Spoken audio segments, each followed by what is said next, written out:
In today's podcast, we're going to go much deeper into the issue of race and racial injustice and how we can combat this in our homes, in our life, in society, and how we can do this at the dinner table tonight and what we can do every day.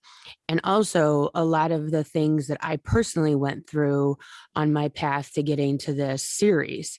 And so today we're going to be talking with an amazing woman who wrote an article for Scary Mommy and has started a website and social media pages called Guided by the Golden Rule. So I hope you all stay tuned and learn a lot about what I went through to get me to today and what she is trying to shine the light on for a new, more positive future for not only my children, but for her children and your children as well. Hello, everyone. This is Meredith with a Y, and I am your host, Meredith Willits. Today, we are going to go deep, changing lives, and I am giving you the keys to the castle.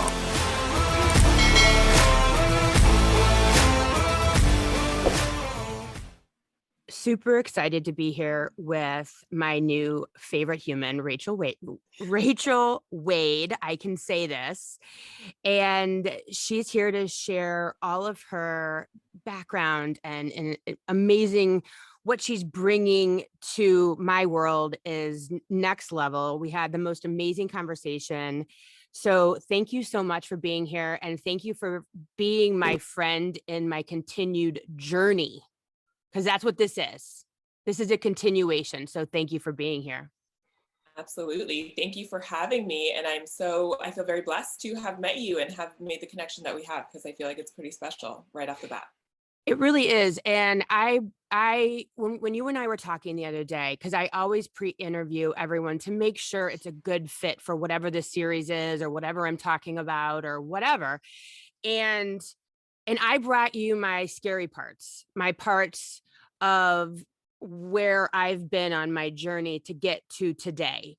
And my journey to get to today was talking with friends, doing research, and very importantly and very painfully, being on a social media Facebook page that really challenged me to my core. And it really was a rebirth. I really feel it was a rebirth into a new self. Yep. And some of those days I cried a lot, and some of those days I was angry a lot, and some of those days I just kept telling myself, like, they don't see me. They're not seeing that I have, as you and I talked about, good intentions. I have a good heart. See past my white skin. Know that I'm not out to get you. Know that I can be an ally. And that is not always the way we're gonna. This is part of the process that you and I are talking about today. Absolutely. And I think that one of the things that resonated with me so much about what you shared yesterday was just, or when we last spoke, was just the willingness to go through that kind of battle, both internally and also to be willing to engage externally with the forces that are coming at you as you go through that journey. Because I think that's the scary part. And that's the part that we have to kind of get over ourselves and get over that fear of what other people are going to think about our own ignorances about things that we can't necessarily understand because we haven't lived them. And I think from my perspective, the way I really approach this is that it is kind of this golden rule mentality. How would I want somebody to approach this situation with me? And I think about kind of putting myself in someone else's shoes. And I've always kind of rejected the idea that it's not my job to teach or educate, because I feel like that's a privilege. And I'm not saying that when I'm in the most pain at the hardest moment, I want to sit and have a conversation and let you know what that feels like per se. But I do feel like we have a responsibility to share our experience, share our journey, share our pain, share our struggle in order to help other people who haven't lived it really understand and ally with it. I can't expect you to know what it's like to walk in my shoes if I'm not willing to share and really share a personal experience, put a real face and a body and a name on an other. Because reading in a book is important, and learning our education is important, and being kind of ingrained in history is essential to have these conversations in a constructive way.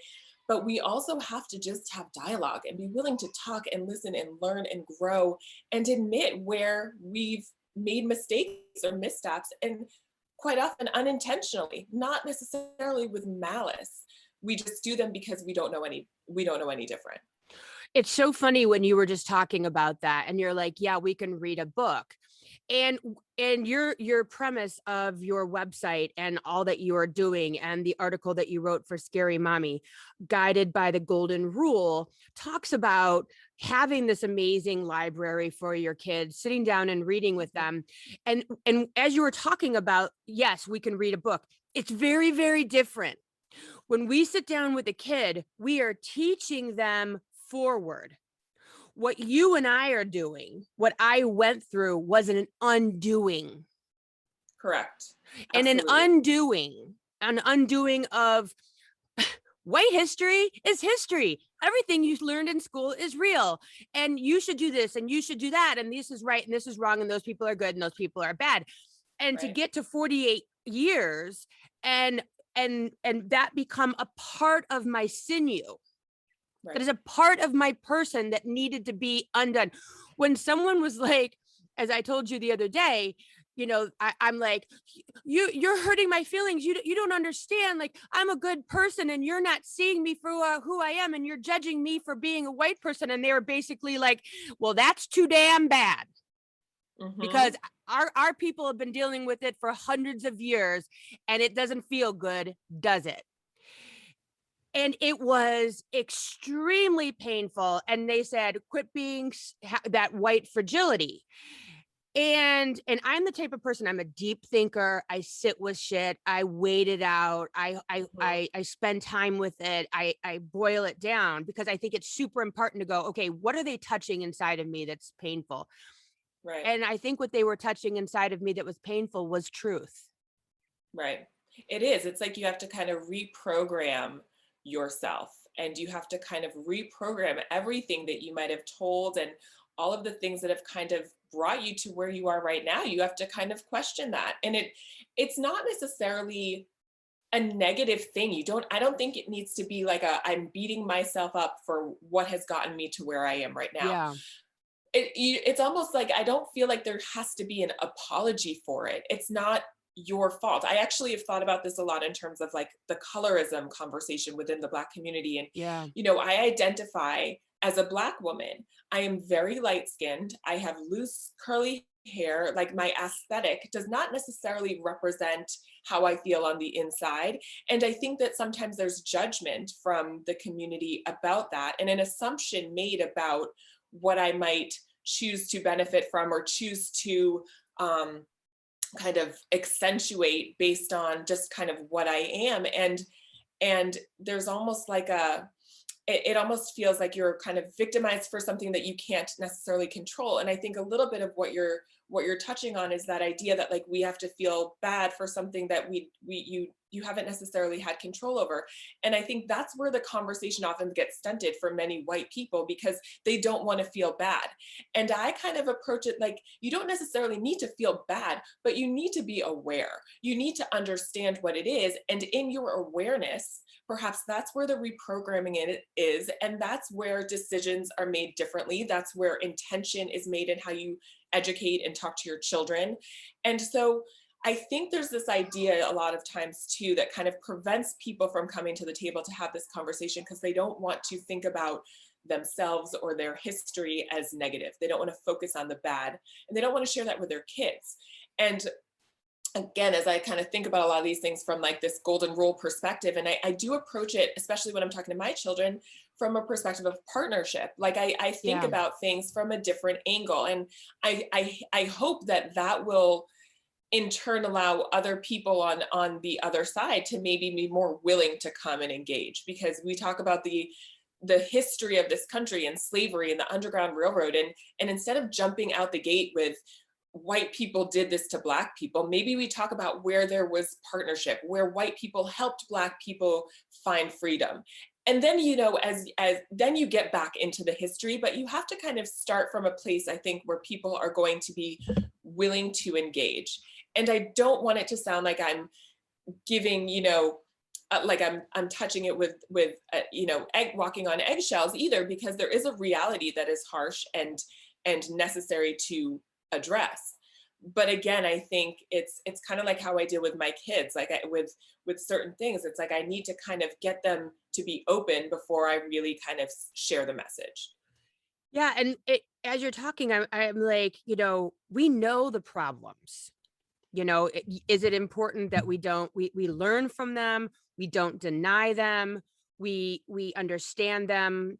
One of my first episodes with Meijin was about understanding why to not touch, or even ask to touch a Black woman's hair or skin, Hmm. because there was a historical energy that lives inside of many people of color of Right. being inspected. Okay. And Yep. so we need to be very base with reality, and some of us are going to be needing an undoing, like I did, to really, because I'm a very visceral person, to get very visceral with my Hmm. learning, so it's at my core. But what you're saying, and what I love about the light that you shine on this, is, look, we know there were horrible things that have happened, and just as much as there was a horrible slave owner, just as much as there's good Black people, just as much as there's bad Latinas and good Asians and all this other stuff, there's also good everyone's. And so we Right. could either focus on all of the negative and sit here and belabor all of the problems we've ever had, or we can go, look, we're all, here. So how do we move forward? How do we move forward and Right. spend Right. another 100 years doing this and Right. pointing fingers and being angry? And I mean, I had one woman literally say, I don't trust you because you look like the people that owned my ancestors. Right. And where do I go from there? Where does my conversation go? I'm broken at that point. I have nothing Right. I can say. She's not wrong. She's angry as hell. She wants it fixed. She's on the heels of Breonna Taylor and George Floyd, and Right. I get it. Hmm. But I don't but where do I go from, Right. you look like a slave owner and we're freaking done here? Well, and that's the thing, is there is so much pain within our community. There Yeah. is so much raw pain. I mean, there's historical pain that we feel and we live and we pay for every day. And then you have the situations like George Floyd and Breonna Taylor. And every day, there are countless names that we do not hear, that don't make it in the news, that are victims of this kind of aggression against Black people. And we are sad and angry and fearful. And that is a real, tangible pain that we are feeling, and is being expressed in that manner. And However, fear for your children. I fear mean, for my this, children, yeah. 1,000%. And that's part of why I have put myself in this position at this moment. I am not like, if you asked me 10 years ago, would we be having this conversation now? I would have said, Nope. hell no. Nope. And it's a very vulnerable place for me to be too. This Yeah. is obviously not a conversation that is easy for anyone to have, but it is that important to me to protect my children. And I think that's where I really come from this conversation too, because I think that we've been having it, or not, for a long time, but clearly it's not working. Whatever we're doing isn't working, because look at where we are right now. Same So I'm place. really trying to think of something from a different perspective, and engage in a real dialogue about how we work together. And if getting someone comfortable having this conversation in a different way, just getting off the starting line, helps us kind of get to where we need to be, then that's it. I just want to engage. I want to find a way to make people open to talking about it and reprogramming and kind of undoing. And I think a lot of times when we start at, you look like who enslaved my ancestors, I can't even trust you at all. While I understand that as a Yes. Black person, and I feel that, I also don't see how that will get us to the next step. Which is And the so goal. which is the goal. Which is And the goal, and and we need again, to keep our eye on the prize. We can't continue punching each other in the face and saying, no, it was you. No, you did it wrong. No, your people are this way. No, your people are that way. We have to, and I literally just said this to my husband yesterday. I was listening to one of his phone calls, not on purpose. And I go, you're never allowed to I know. I go, you're never allowed to talk about problems ever again at work. I only want you to talk about the solution, because Right. your work and people in business and people in the world, just as a whole, a lot of Right. times we sit here and we want to belabor the problem and talk Right. crap and sit in it and swim in the pain and swim in the difficulty and gossip and this and that, and we align ourselves with people that have pain like us. And one day we just need to wake the hell up and go, the kids that you're raising, Meredith, the kids that you're raising, Rachel, they're going to be my kids' friends, and they're going to be at college together, and they're going to be each other's Exactly. coworkers. And we could sit here Exactly. and kill each other, literally, physically, emotionally, mentally about this stuff. Or we can decide that, you know what, the time is now, and we're going to do it a different way, to the point where you wrote an article, again, for Scary Mommy. You guys can look it up. Here's Yes. what matters to me, comma, the mother of your child's Black friend. So this is literally a letter to me from you, figuratively, and what Hmm. I need to know raising white children, so that I can hold them, teach them, open them to the world that is out there, be it at school today or at school at college or in the real world, or when they become a police officer or when they become a firefighter or a judge or a lawyer or a doctor or a nurse, and come into contact with a person of color. You're saying to me in this article, and we're going to go through it, Hmm. this is what you need to know to raise really freaking great white people. I mean, Right. honestly. Right. And what I want to say is, just to go back to what you were saying before, I think that there needs to be a space for us to have that kind of commiserative misery Yeah, conversation, of because course. that's therapeutic and cathartic. But that's also a different conversation than the one that we have to move forward. And like you touched on something too, at the very end of the piece that I wrote, I said essentially, like, I want, I'm almost like reliant on you to protect my child in a way. And in doing so, you're raising children that will stand up for my Black son and speak up on his behalf when they see a wrong, and kind of just be willing to have this conversation, so that, again, like, my big picture goal is that when your kids and my kids have their own kids, they're not having the same conversation that my mom had to have with me and that I still have to have with mine. And that's the big picture. And just, a little bit of where the piece evolved from. I grew up in a pretty predominantly white environment. And so I do almost feel a responsibility to kind of bridge this gap, and kind of, I've always straddled these two worlds of my Black and my white world. And so I feel like I'm in a position to both share my Black experience and really kind of bridge that gap for many of the white friends that I'm very close to and hold very dear to my heart.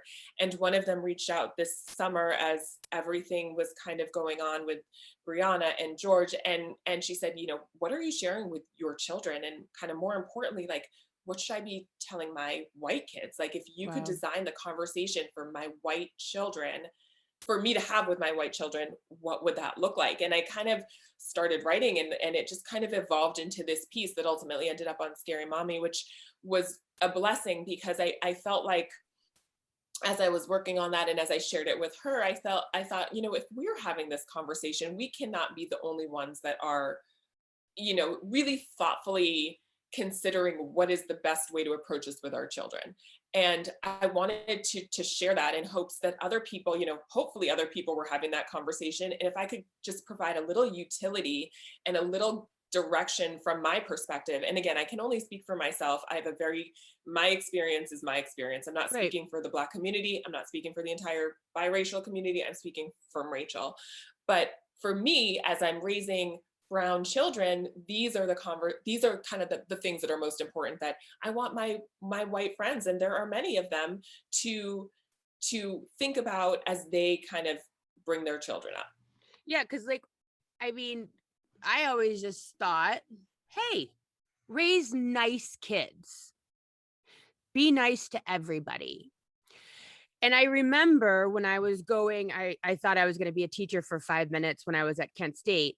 And I remember I had to make a lesson plan, and it was like I had to do the cultural diversity mixed in with like English class, and so I had to use, Latino names, and I had to talk about experiences of like Black people, and I had to work it all together.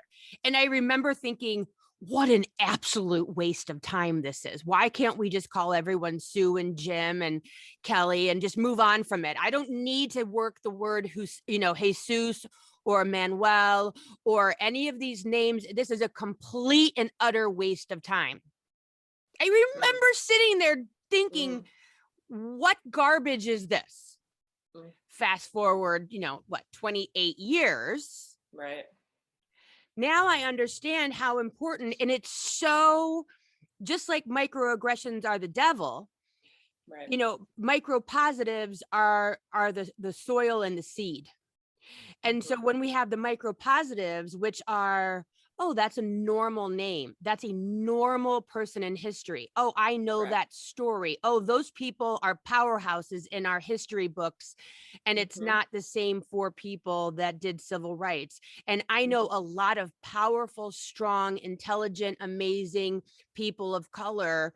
And it's a part of, again, my sinew of who I am. Mhm. And so when we look at teaching children, not only, like you said, the golden rule, treat other people as you would want to be treated, but we need to make this a part of all children's reality, that we can come Correct. together, that there is hope for a better future based on literally listeners, friends out there, what Rachel and I are talking about today. Literally, this is what is going to change our world and your children's world. Because when we teach hate, and this has been a big theme throughout this entire series, when white people teach their children to not be inclusive and not have equity and not have diversity in their life, you are teaching your children a lie, and you are teaching your children to hold on to energy that is negative for their body, for their soul, and for their mind, and that they're going to have to undo one day. Mhm. They're going to have to undo it. There will be a Mhm. reckoning. I believe And we all it's have a just reckoning. and it's a false reality. It's a It's false just not how reality. the world works. You're going to have to accept that that is happening around you, and more, hopefully, as we continue. So teach them the real world. And for me, it's about, so much of it is about exposure. And I think that, I, in the very beginning of the piece, I reference, my mother's Jewish, so we add that to the mix too. And Mhm, so my right. children all went to a Jewish preschool. And in the very beginning of the piece, I share that my 3-year-old came home one day and was upset because one of her classmates said that her skin looked like poop. And I think that I've heard other people share that this is like a somewhat common story. Like other kids have, people have said, oh, my daughter, and I think that there's this book that I love. It's called Shades of Black, and it's got every kind of complexion and hair, and just shows, like, even for my Black children, they're like, wow, I didn't realize that we could look like that. And I almost feel like, I'm sure this is a book a lot of Black families have, but this is a book white families have, because I go back to that moment, and I think if that white little girl had that book in her home, she wouldn't have the association of poop with my Yeah. daughter's brown skin. She might think of a cookie or a pretzel or whatever number of other analogies they put in that book, or images, visual images they give to kids to think about when you're thinking about the range of what we look like. So it's really about exposure early on. And I think it's also about not being afraid of different. I think that this idea that we're so afraid to highlight or discuss something different, when someone has a different complexion than us, when someone has a difference at all, whether it's a disability, whether it's a language barrier, whatever it is. And I think it's kind of repositioning and reprogramming how we talk about difference too. And again, I think that there's so many positive ways to discuss how we are different, and so many things that difference brings to the table.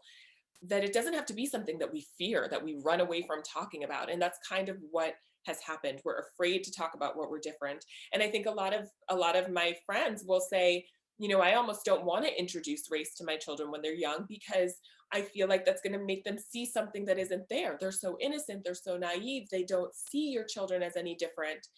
And to me as a Black person, it's the most kind of like, Whitewashing, well, and ignoring. it's such an unintentional hurt. Yep. Yep. I know that the malicious intent Yep. isn't there, but as a Black person, like, my color is who I am. That's how I identify, and And I it's not a identify with it. negative. It's exactly, it's something I Pointing it celebrate. out is, yeah. It's not a negative, and it's something I celebrate, and everything that comes with it, whether it's our culture, our food, our hair, our history, our pain, all of that is something that I want to highlight as a positive, and I am currently highlighting that as a positive with my children at home. So Yeah. it's also like a weird mixed message for them to then get out of the house and have people pretend it doesn't exist. Yeah. Yeah. Like, what do people, I don't see color. Like, well, why Right. not? I mean, I don't have to use your And color also, to like, come define on. you. Right. You do too. Everyone does. I mean, I know you look Right. different than me. Not too much today. I mean, we're both We need haven't seen some a lot of vitamin sun. We D. haven't, yes, I would agree with that. But when we were talking about this too, and I think because we're at this precipice, in my opinion, of moving the needle, and how do we move the needle by conversation, and how do we have a conversation with someone that doesn't look like us. There's a lot of people right now, people of color, that say, and I heard it, look, I'm not here to teach you, go open a book, go Google it, Mhm. or you could have claimed ignorance before, but that's over with now, or Mhm. the many other things, or the unintended, not malicious racism, where like you were talking about, someone attended a party and it was an antebellum party and Right. it was X amount of years ago, and they're just getting, the fact of the matter is I would have to say, unless you've lived under a rock, 99.99% of white people have said something, done something, been a part of something that was racist. It's just, Absolutely. And that's where we're at. that's just where we're at. It's just reality. And the thing that I want to say is, I go back, I'm a mom of three. I know you're a mom of many, 4. right? I mean, God bless you. I go back to kind of how I deal with my children. And there's a lot of, we've been home now for a year. There's a Ri lot of battles over this, that, whatever. And there's a lot of consequences. But I go back to the value of a consequence, or the value of a punishment. And there is no value when I don't explain to my kids why they're in trouble. And I think that there's a lot of kind of knee-jerk reactions to missteps people make about race, whether it's 10 years ago, 10 minutes ago. And I think that those need to be addressed, and they need to be discussed. And in some cases, consequences need to occur. But I think that a lot of times what's missing is like the message and the explanation. And these are really teaching moments. These are moments when we can have a conversation and get some growth. Maybe that's harder to do than just kind of shut it down and say, you've done wrong, like, move on. But I think that we really have to capitalize on the moments where people make mistakes and use them to teach and use them to explain. And again, I can only speak for myself. I completely understand the fact that many people don't want to take that on. They don't feel it's their job, and they're entitled to that. Yeah. I'm entitled to my opinion, and I feel like I want to take that on because from where I sit, it makes sense for me. It might not make sense for anyone else, but for me, this is kind of it's just who I am. And I want to engage and I want to talk because I think that in sharing my experience and sharing where I'm coming from, if putting myself out there a little bit will help someone else get a little closer to where I hope they'll be, so that the world looks a little different for my children, then I'm all for it. Like, that's why I'm here. Yeah, and when I'm looking at that, it's like, I can see people of color going, "I've helped you enough. I Of don't need to course, help you over this absolutely. finish line. Like, I don't need, like, I wanna talk shit about you. I need to get this off my chest. I'm not happy with your people. I'm not happy with people that look like you. I And by need the to way, vent this out." there are many people that deserve that response. There are many 100%. people that their intent is not genuine, and Yeah. they're not Yeah, yeah. not going to move. And so I think that it also matters who you're talking to, and it Right. matters if the person sitting across from you is genuinely like, that's part of what I want to do on my, that's part of what I kind of started this guided by the golden rule.com and Yeah. Instagram account to do, was engage with people. And I very specifically say it's to ask well-intended questions, and it's a safe space to have this constructive dialogue. If you're not interested in it, I'm not interested in having it. And I think Right. there's a lot of people that are not genuinely interested and are kind of not, that you're not going to change their opinion. And those are the people that I'm talking to. I'm talking to people like you. I'm talking to people who genuinely want to ally themselves with a situation that they know nothing about. And that's kind of what I'm here to kind of help them do. Yeah, and I'm gonna go here because I know I can do this with you. There's Hmm. going to be people that listen to this series and is like, "Meredith, you're full of shit. You just wanna seem like you're aligning yourself with people of color. You know, you come from a white, you come and were raised in a white community. You live in a white community. You really don't have any black friends over to your house. You're full of shit." And there's people that are gonna look at people that I've had on that are like, "Why are you playing to a white woman who's got white listeners?" There's going to be people of both sides listening to this Hmm. series telling me that I'm full of shit and that the people that I'm talking to are no better. Well, I was going to say, I guarantee you that I will get that same response. And that's Yeah, also part of the fear of kind of putting yourself out there, especially when exactly. it's so well intended and you really just want to help and move it along. And you just open yourself for like criticism. And I absolutely assume that people will think that about me as well. But I guess I don't understand how we're supposed to get anywhere if we don't take a step. And this is a Yeah, step. This is the step that we can do. So again, no one is going to do it in a day. No one is going to solve this. And there's no right or wrong way. I don't think that we can say this is the right thing to do to get us where we need to be, or this is the wrong thing to do. But within your power, you're doing what you think will help, and I'm doing the same. And yeah, if people want to criticize that, or think it's a negative, or kind of break it down and pull it apart, that's on them. I can't, I think I have to kind of unapologetically be me in this yeah, moment, speak from my own shoes, and do what I can do and what I think I can do to help. And again, it all kind of goes back to making this place safer for my babies, who are beautiful and sweet. And my son is going to be a tall Black man who is the most gentle, sweet soul ever. And the thought of him, who will likely be a 6'5" big kind of guy, being mistaken for something that he isn't simply because of the color of his skin, is incredibly heartbreaking, and enough to bring me here to put myself kind of fully out there for I love that. criticism, Yep, thank you. I simply love this. Yep, to do what I can.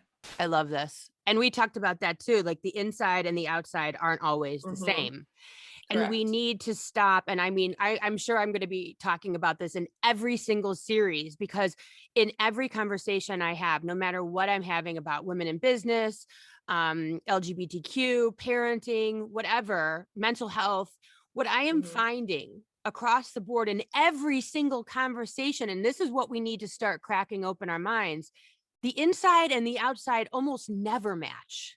Right. The Right. facade, the Instagram, the smile, Right. the color of your skin, the texture of your hair, you know, it doesn't always, mirror what's going on inside of a person, be it by way of mental illness, by way of Mhm. health, by way of who they are, Mhm. and the labels and the shelves that we put everyone on to make a nice, neat package to make me understand the world. That when I walk and see your son on the street, I should be afraid because I Right. am a woman who is white and this is the label and this is the undoing of Mhm. humanity. To me, this is Correct. truly the undoing. Stop taking what you see and going, I know exactly what that person is. I know exactly what this person is going to do. I am in fear, or she's going to be an asshole, or whatever. And I'll be honest with you. And we talked about this too. I don't always love having white skin because there are people of color that are going to go, she's a Karen. Up, she's Right. over 45. She's white. She's, lives in the suburbs, definitely a Karen. And it's like almost like I want to wear a t-shirt that says, I'm not. Right, right. I'm It's working on it. true. Yeah, yeah. No, it's true, and it's a behemoth task, right? Like from the very Oh, beginning, from the moment you're born, we are kind of inundated with images that we make judgments about, and you to kind of try to undo that is virtually impossible. I don't know how you really do, but I think it's that intentional work, and it's that intentional work with our children from the very beginning. Like I talk about, exposing white children to black stories. Like, is there too early to talk to your kids about race? Of course, there's a too early to have a conversation about slavery. Like, you have to be age appropriate. You're not going to talk to a 3-year-old about the Underground Railroad per se. You can introduce them to just black characters and black settings and have that be kind of just part of their norm, just a story with a black character, yeah. and have them used to seeing different color skin, or Asian or Hispanic or whatever it is. I mean, there's a book that I love called Fly Away Home by Eve Bunting, and it's about a homeless dad and son who live in the airport, and it's not about color or race but it's about class, and it's about it's something that my children don't live, and it's just exposure to people who are living differently than you, and that leads to conversation and dialogue, and it leads to just an awareness. Like my daughter the other day just kind of ran in and she's like, mommy, look what I drew. And it's this poster that said, like, red, black, brown, it doesn't matter, like equal rights for all. And like, I just, not to sound like, oh, like, look at what my daughter did, but it's just, I think that it shows that the more that we just kind of talk about this, it just kind of, it gets in their brain, and I don't think they think any differently. And I think that the more we kind of just make that part of our daily with our kids at a very young age, the more that, like, we're going to raise a generation of kids that just kind of naturally gravitate towards talking about the things that we need to talk about to get us where we need to be, and like gravitate towards protecting each other and seeing each other as truly part of like a unified group, not the same, because we're not all the same, but seeing our differences and celebrating them and not being afraid of them. Yeah. And it's funny because you can see people's inner little racisms when they'll be describing something like, oh, I had a conversation with the black girl the other day and she Right. and you're like, you're Totally. allowed to say black girl because she Totally. is. But She it's is. almost Right. that squeeze, Mm-hmm. whereas my son, Mm-hmm. when you see my 9-year-old talk about it, she'll be like, he might be talking about this girl and this and that, and she has browner skin than I do, and it's very just a part of the conversation. It's very just Right. blonde hair. It's very much green eyes. It's very much, you know, Lululemon pants. It's just a part of the Right. conversation. There's Right. no Right. squeeze, and Right. you can feel that squeeze because there's a tightness there. Right. And so And if it's you're, that connotation yes, that you associate with that yes, that creates a it, squeeze. And when there's yes, no association, there's no squeeze. there's no squeeze. And so Right. I would challenge my listeners to say, when you feel the squeeze, that's a button. That's something that needs Mm-hmm. healed in you. And so Mm-hmm. if you are describing, and I will ask them, like the one gal I had on, she was from Haiti. I'm like, do you consider yourself Haitian American, African American, Black? What do you want to be referred to as in this context? And she's like, I don't care, whatever you want to say. But the thing Right. of it is the squeeze, that's your insecurity for where you fall on this topic. Yeah, that's And right. when I go back, and we also talked about, we need to stop killing people for what they did before. Right. I did, I'm sure, really stupid stuff. Like when I was becoming a non-teacher and I was pissed because I had to work Manuel and Jesus and do a lesson plan. That's racism. I was being racist, raising Mm-hmm. my right hand. I thought it was stupid to incorporate things into a lesson plan when it wasn't, quote, necessary. Right. And so, looking back on that, it's like, I mean, it kind of makes my stomach a little sick. It's kind of like, God, what kind of a piece of shit are you? But that's growth. But it's That's growth. growth. Yep. It's gross. I was at a party a teenager's party for a sporting event, and some gal came up to me that I went to high school with, and she felt very comfortable saying the N-word in reference to the color of her tanned skin. Now, granted, my eyebrows fell Mm, off, and I just sat mhm, there going, but now I would mm, have better language. Now I would know. right. Now she would know. Oh, don't say that to Meredith because Well, she ain't going for it. yes. And that's what comes from this conversation. That's what comes from normalizing this conversation. Yeah. And that's what comes from humanizing the other is because you get your legs under you to speak up and Yes. you get your Yes. sensibility about Yes. yourself to say, "Oh, you know what? That triggers something in me that doesn't feel right, but I'm actually going to act on it and speak on it because I'm comfortable enough engaging in this conversation that I now feel like I have the tools to do it in a way that makes sense and represents what I'm actually trying to say. And it's not this like emotional knee jerk reaction that doesn't necessarily convey a constructive message. Yeah. And I think the more we do this, the more you're able to do that. So I think that that's a perfect example of why we have to do more of this. Yeah. And I think, and this is, the goal of you and I talking, it's so that two more people talk and two more people talk Correct. and two more friends talk and one Correct. other white person is not afraid of to have the conversation with their black friend, and the black friend isn't afraid to have a conversation with their white friend, and and to know it's you're not placating white people, and by allowing them to ask questions, and you're not attacking Right. black people by asking questions. Be mindful of your audience. Be Correct. kind, be understanding. They might not want to answer your questions. They might not be ready for you. You might need to go somewhere else. You Correct. might need to go on, But don't your let that website, discourage you. but don't Don't let let it that discourage discourage you. you. And And I'm be asked, yeah, go. Yes, Yeah. yes, no, and I was just gonna say that same kind of thing is related to timing. Timing is everything, as with everything in life. And so if the timing isn't right, try again at Yeah. another time or with someone else. Don't let one person's response discourage you from and kind of shut that conversation down because somebody else, as with anything, there's one door closes, another door opens. It sounds so cliche, but it's true. The next person you ask, it might be a really constructive conversation. Yeah. And the thing too, like most people that look like me are coming from Europe. Um, not all the same places, but England, very conservative. Like I said, when I went to London, the dogs didn't even bark in the park. It was like very conservative, brush it under the Mm, rug, don't talk about it, be right. polite, you know, let everything be the way it is.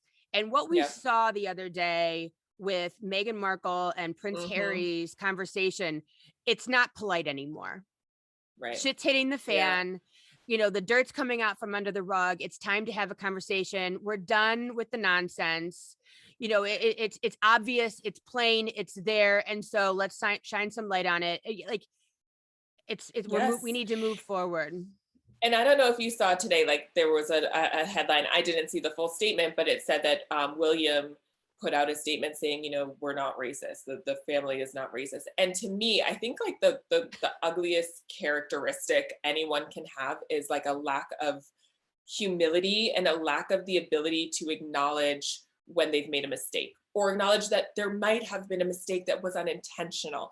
This is another thing that I go back to with my children. I think a lot of times you hurt someone's feelings. I didn't mean to. Okay. If you didn't mean to, you still have to apologize. And I Yes. think that comes a lot with this stuff too. Like I think a lot of acts of racism are not necessarily malicious. There are a lot of just kind of underlying, to your point, little like micro aggressions that people don't even understand where they come from, aren't aware of them, and don't necessarily do it with malintent. It's simply a result of their lack of education, lack of exposure, lack of Yeah. lived experience in anyone else's situation. And so, again, I think that just because you don't mean to be racist or just because you don't mean to hurt someone's feelings does not mean that you get to not apologize for it or get to pretend it didn't happen. You still have to acknowledge that moment and acknowledge how that might have hurt someone or what that might have done to be destructive in some capacity. And then you have to kind of undo it, work it out, figure out how you're not going to do that again. And Yeah. so I think what we're seeing here too with this, with all of this stuff in England, it's like, this idea that like, oh, I'm not racist. No, we couldn't, there's no way. And I think a lot of people feel that way when their intent perhaps might have not been there, but their act was still that. And I'm not Yeah. putting that on what's happening over there. Right. Right. We don't know the facts, but I'm just saying, I just think that there's this idea that you don't kind of have to apologize if that's not what you meant or didn't realize it was what it was. And I think that that's such an ugly trait. And that's also what kind of keeps us from moving forward. Like, you have to be able to say, I made a mistake and I'm sorry. And like, how can I do better next time? Or like, I didn't even realize I messed up like that, but like, Yeah. what can I do better? Yeah. I mean, people will listen to some of my other episodes that will have this series and be like, oh my gosh, I didn't know that I shouldn't ask to Correct. touch a Black woman's or man's hair or skin Right. or whatever, ask them questions about it. I didn't know that was inappropriate. And yes, now my one podcast is out there, or radio, whatever is out there, but it's one more opportunity. And guess what? As a person of color, you're allowed, it's okay. We welcome, at least I do, telling me, yeah, that wasn't good. Of Like, course. tell And me, I I think don't know that's all the time. And I think that honestly, that's part of what having this dialogue helps me do as well, as the person of color in this, as maybe perhaps the one who's educating Yeah. on what it's like to be in my shoes. I think the more comfortable I am in having this dialogue with a white person allows me to kind of find my bearing a little bit more in terms of saying, you know what, like, that makes me uncomfortable, here's why. Or that's unacceptable and these are the reasons. Here's how we feel, here's how I feel.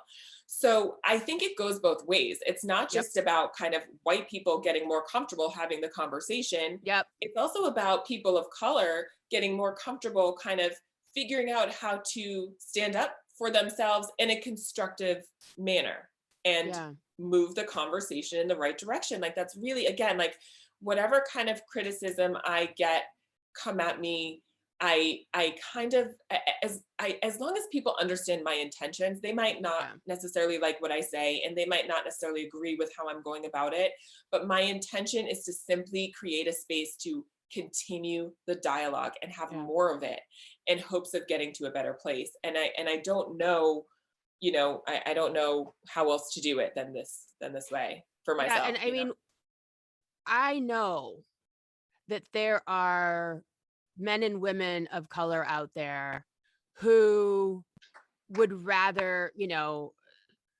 do anything but have a conversation with a white person about their pain, Hmm. about, For what they sure. go through with at work. Like I said, I know of nurses that have had patients say, I don't want you as my nurse because you're Black. Get me another nurse. That is a person Mm, who is dealing with huge pain, huge pain. right, And so we need to right, respect that anger if correct. if we're able to work as allies as a white and person of color team, or just not. Maybe I can't be a teammate with that person. Maybe they don't want to be a Correct. teammate with me. And Right. I understand that. I mean, I can't understand that kind of pain in that capacity. I haven't had to deal with that. And so I'm looking at these people who are on the daily still dealing with aggression at work, being treated unfairly, being dealt with unfairly by the police and the legal system and the medical field, and you name it, Hmm. business not being hired, Education, education, and also real estate, schools, everything. just Everything. everything, Yep. everything. Yep. Interest Everything. rates when getting a mortgage. Correct. Believe me, I've done the work to get here, but that Hmm. still does not mean that you are where I am. or that that person is, and we're all, we couldn't Right. get more of a spectrum of people of hate and anger for white and black, and hate and acceptance and love white and black. So we need to respect the Yes, spectrum of what absolutely. people are experiencing. Believe me, Breonna Taylor's mom, I don't know her, she might not be so ready to have a conversation with me about moving the needle. She might be like, I still need justice for my daughter. So let's start with Correct. that. And And she so does. Yep. everyone's going to be on a different playing field, and we need to Yep. be really mindful of that. But as your articles, and I hope everyone runs out, here's what matters to me, the mother of your child's black friend, is get the books, read the books with your children, find partnerships that make sense, normalize the conversation, talk to someone who's lived it, who is willing and open to have this conversation with you, celebrate differences in your family and your friends and your community and your school and your church or whatever, and understand we can move the needle. It might take decades, but we can start today by things like what we're doing right here today with you and I going, Yes. let's try. Let's just talk. Just Let's talk. let's talk. And listen. Let's talk and listen and listen and Yep. actually hear each other. Like I think that's really the biggest step. As important as it is to learn and read, we have to engage. Yeah. It's so, I mean, it's so important because we cannot keep doing this for another 50, 100 years. It's No, exhausting. It's it's too financially a waste much. of time. Mhm. It's emotionally, mentally a waste of time. It's, we got And to it holds us all learn. back. It holds Yep. us all back. I think that we see that when it's kind of like, when women supporting women, like when Yeah. we all, it sounds this ideal, like this idealistic view, but it's true. Like you spend so much energy keeping someone down to put yourself up, and you hurt yourself in the process. It's Yeah. like holding on to pain, just like forgive and let go. And then perhaps we can like all move forward. So I just think that, not forgiven in terms of this, but just when Right. you have a grudge with someone, like that In hurts you more than general. it hurts Yeah. them. Yeah, in general. So I just think that it's so important to focus on moving forward and where we can go and how we can come together, and really just it's about modeling, especially as parents, like modeling for our Love, children. I think, forgiveness, yeah, modeling and kindness. just like and learning, and I think it's so important for our kids to see when we're wrong and when we make a mistake. And I referenced this yesterday too. It's like when our kids make a mistake, they're allowed. We're all allowed. That's how you grow and that's how you learn. And like if your kid says something that's like so uncomfortably racially insensitive in public, don't freeze up and shut them down, because that's going to stunt their conversation about this topic right then. Like let them know, like, oh, let's talk about it. Yeah. Don't just kind of, because they're going to read your reaction as much as they're going to read what your response is. And I Yep. think then that when they see us freeze up and we're not comfortable, then they're going to kind of take that message that they shouldn't be either. Yeah. So you on your website, guided by Yes. the golden rule.com, and then also at Instagram, guided by the golden rule. Yes. You have a plethora of books that people can model and look at and use, and you have a bunch of anecdotes, and you have Yes. ideas and thoughts. It's really a working space for continuing this conversation with you and with people of your community, meaning that are inside the guided by the golden rule community, who are wanting to have and further this conversation. And so this is super exciting that this is something that you're doing and you're going to actually grow. You have intentions of growing it. Yes, absolutely. Like for me, it's all about community and it's about conversation. And so I started that space with the intent of sharing resources, kind of extending the article so Yeah. that, yeah, I mentioned a couple titles in the piece. Well, here's a bunch more, a bunch more books that we're reading at home. I'm trying to give some of my writing on certain topical events or kind of current events and kind of what my perspective is. And my real intent is to kind of create more dialogue like this. Like I want people to reach out to me. I want to talk. I want to have one-on-one. I want to have conversations with groups of people. I think that the more we kind of create this safe space to have this dialogue and continue to let it grow, I think will kind of just push us in the right direction. So on the website and on the Instagram, you'll find resources, you'll find articles that resonate with me, my personal experience, or some of the stuff with my kids on there. But it's really about providing utility and creating a safe space for dialogue.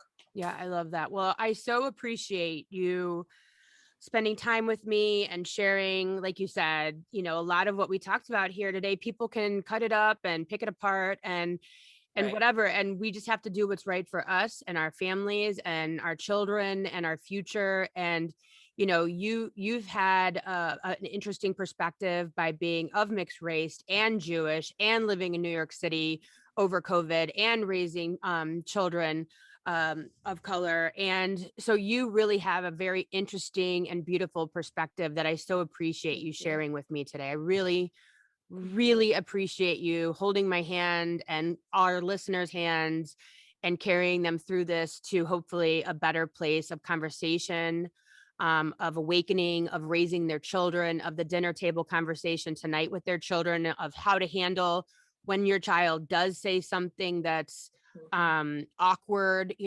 and they don't know how to handle it. You're a great resource as to what to do and how to raise our children so that 10, 20, 30 years from now, we don't have Right, the same problem. We cannot continue to make this. That's insanity. We got to stop. So right, right. thank you so very much for being here today.